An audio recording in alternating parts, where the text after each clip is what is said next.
Hey friends, happy Sunday and welcome back to another week of What's for Dinner. If you're new here, hello and welcome. I am Taylor.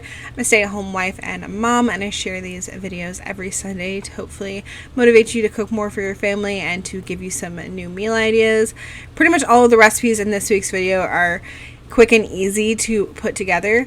So if you like these kinds of videos, I hope you will subscribe down below. I share these weekly, as I said, and I've been doing it for like 4.5 years now.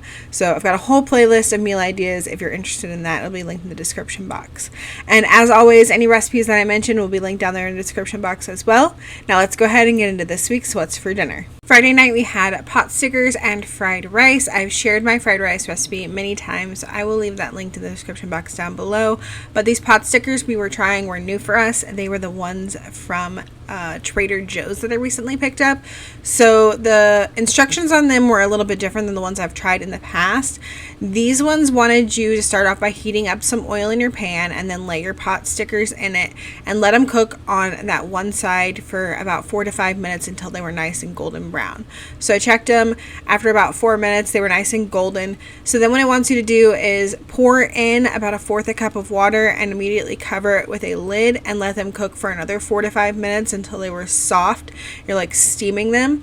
Dumping water into oil is kind of scary. Like it splatters the grease like everywhere. So I like had my lid ready to just like throw it on there real fast. But they turned out really good. Mine only took like 4 minutes on each, I think, because I was using a cast iron pan. So it was like 4 minutes to get them nice and crispy on the bottom, and then another 4 minutes, and they were steamed perfectly nice and soft, but also kind of crunchy on the bottom. And we served it with the fried rice and then this new sauce, the gyoza sauce from Trader Joe's that I also picked up the last time I went. We just dipped the pot stickers in that. Well, the kids dipped it. I just drizzled some of it over mine. We really like the sauce and we really like the pot stickers. The pot stickers are a 1 pound package, so it's the same size as the ones that I got at Aldi. And they're a little bit cheaper from Trader Joe's, but they don't come with the sauce in the thing.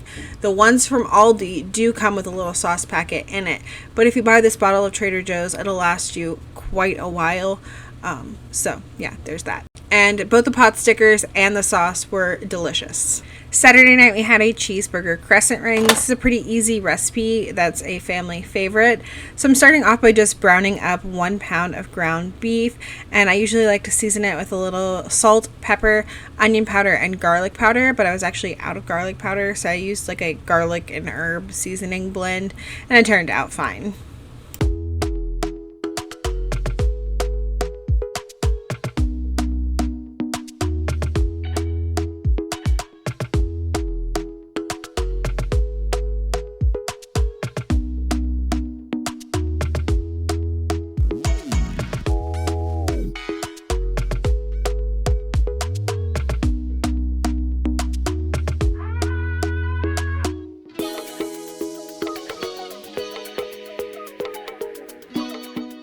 While my meat was cooking, I got my crescent dough ready. So I like to use a big round pizza pan. My big round pizza pan has holes in it though, so I line it with some parchment paper. And then I'm going to use 2 tubes of crescent dough, and I'm going to take the individual triangles and arrange them into basically like a sun shape, with the points pointing outwards and the bottom like wide portion of the triangle like overlapping in the middle. And I actually had Lily helping me this night with dinner. I've been letting the kids like pick a meal to help me with dinner because they like helping me in the kitchen, but sometimes it's just like really stressful when I'm in a rush to get dinner done. But if I can kind of plan ahead and know like this is their night to help me, it makes everything go a lot smoother. So once the ground beef was done cooking, we drained off any excess grease, and then we added in a tablespoon of pickle juice, 2 tablespoons of ketchup, and then a tablespoon of mustard. But Lily didn't want to be anywhere near the mustard, so she actually stepped away for that one, and I did that myself. Anytime I do anything that's like a cheeseburger flavor, I always add ketchup, mustard, and pickle juice, no matter what the recipe that I'm following says. I feel like it just makes the recipe taste more like a cheeseburger. So I just stir that around to let the meat get coated and all of that. And then we're going to take that meat and add it to our crescent ring, our little sun that we made. Add it to the center portion where we had the like wide pieces of triangles overlapping, and then we're going to take those points later and fold it over after we top this with some cheese. And then this is going to go in the oven at 375 for 20 minutes.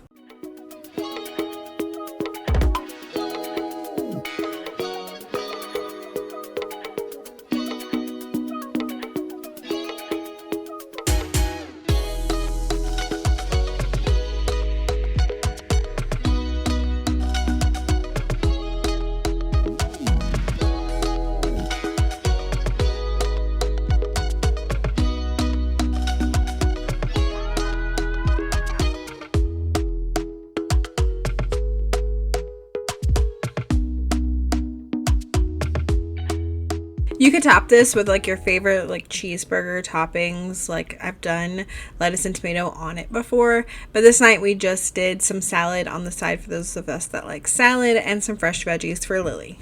Sunday night I made a bacon pasta bake. I actually found this recipe here on YouTube like 8 years ago or so, and I've made it a couple times since then. Sometimes I actually add chicken to it, and I do alter the recipe a little bit. It's originally from an Australian creator, so I had to like change measurements a little bit and substitute some things since I can't find exactly the same things. So I will have that original video linked down below for y'all, and then I'll also list out what I have done. So I am in the background cooking up 8 ounces of pasta to go in this later, but in my skillet right here I heated up some olive oil, and then I started cooking some onion and some garlic, and I let that start to get soft. And then once it was soft, I added in 1 pound of bacon that I cut up. I just like to use my kitchen shears for this, and then we just let that cook, and it takes a while because you want your bacon to get nice and crispy, so it takes like 15 to 20 minutes to really cook down and get nice and crispy. So I just let it cook and cook and cook.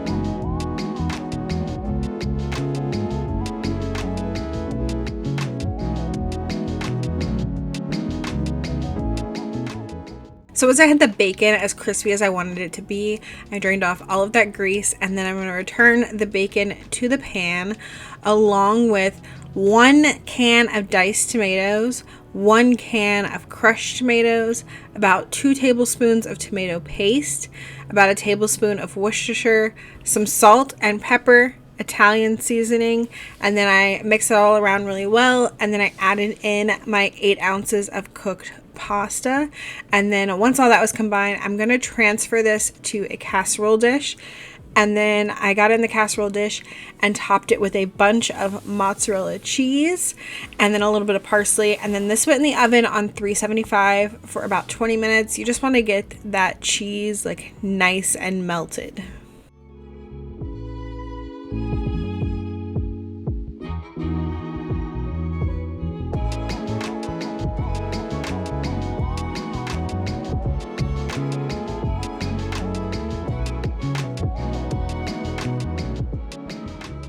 And to go with this, we just had a salad on the side. As I mentioned before, this is a recipe I've been making for years. It's delicious, and I recommend you trying it. Monday night, we tried a new recipe for some French onion pork chops. So me and Lily are getting some sour cream mixed together here with a package of Lipton onion soup mix. We did about 12 ounces of sour cream. I didn't exactly measure it out. I had a 16-ounce package of sour cream that was already open and I used a little bit of, so I used like most of what was left. And then we just mixed that onion soup mix into it as best as we could.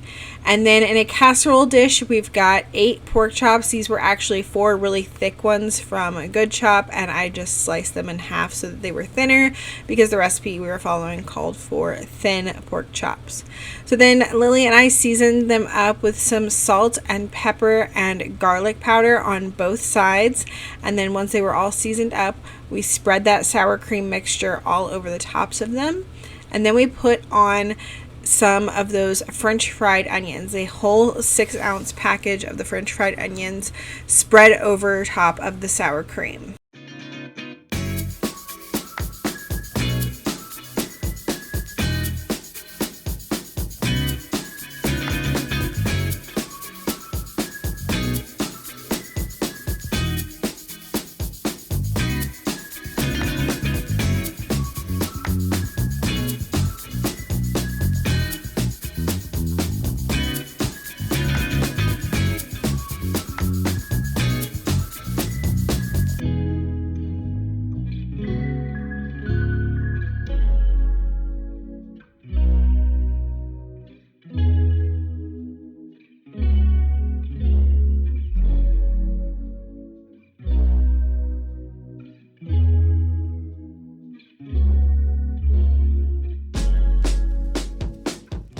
And then I covered this pan with foil and it went in the oven on 350 for 30 minutes. And then after the 30 minutes, I pulled it out and took the foil off and put it back in under the broiler for just a couple minutes so the top could get nice and crispy. To go with this, I just made a can of green beans the way I always do it, and then a box of chicken flavored rice-a-roni, and then we had our pork chops. Of course, I cut it up for the kids. These pork chops were delicious. They stayed super moist, and then they still had that like crispy element to them, and the leftovers were good too. I actually reheated them in the air fryer and they were still great. Tuesday night was actually taco night. We just did some simple ground beef tacos, and then we did some rice and beans. I've shared this rice before. It's my Mexican restaurant style rice that I make in the Instant Pot. I will leave that video down below for y'all. And then just some black beans seasoned with some taco seasoning, crunchy shells, which I have a complaint about these crunchy shells. If you saw my Aldi haul, you know that I was talking about how Aldi only had like the hard taco like dinner kits that come with the salsa and the seasoning.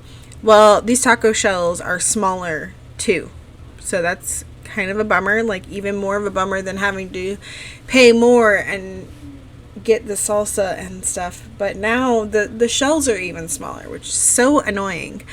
But our tacos were really good. I put some of this crunchy jalapeno and onion stuff from Trader Joe's on my tacos, and it was so good. It's got like lime and cilantro in there. I had it on the steak burrito bowls last week, and this week I put it on my tacos. Highly recommend it if you have a Trader Joe's and you like those flavors. Pick this up. Pick up the chili, garlic, and onion one too. Both of those are so good on so many things. Like anything you would put like hot sauce on is what I've been putting those on, and it's so good. Wednesday night we just had some super simple chicken tender wraps. So I have these Tyson crispy chicken strips from Sam's Club. I just put them in my air fryer basket, stuck them in the air fryer for about 10 to 15 minutes on 375.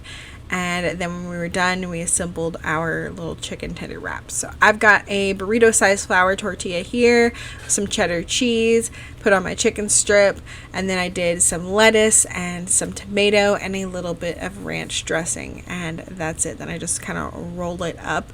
We had some chips to go with this. Elijah just had chicken tender with cheese and lettuce in his, no dressing, and Lily just had chicken and cheese in hers. Super easy to like customize for whoever's picky, whoever likes whatever can put that on their wraps. And then the kids had some Cool Ranch Doritos, and I had some spicy nacho Doritos. Andy had some honey mustard Dots pretzels, and he had his wrap like similar to mine when he ate later in the evening. Thursday night we had Pizza Joe's, so this is similar to Sloppy Joe's but pizza flavored. I found this recipe in a Betty Crocker cookbook that I recently picked up at the thrift store. It's like all about slow cooking because I needed some new slow cooker ideas with me wanting to make a variety of different recipes but needing a crock pot meal like every Thursday for martial arts. So I'm starting off with some Italian sausage, and I just like browned it till it was like about like halfway cooked through, and then I added in some onion. This was actually the other half of the onion that I had left over from when I made the bacon pasta bake.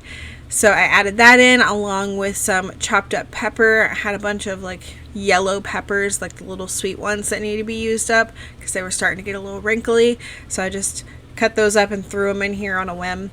And then I just let that continue cooking through. And then when it was done, I'm going to add this to the crock pot along with a entire 6-ounce package of pepperoni that I cut up, and then a jar of marinara sauce, a 28-ounce jar. And then I made sure to rinse that jar with a little bit of water as well. And then I added in a little bit of garlic powder, a little bit of basil, and a little bit of oregano, and then I just let that cook on low for about 4 hours.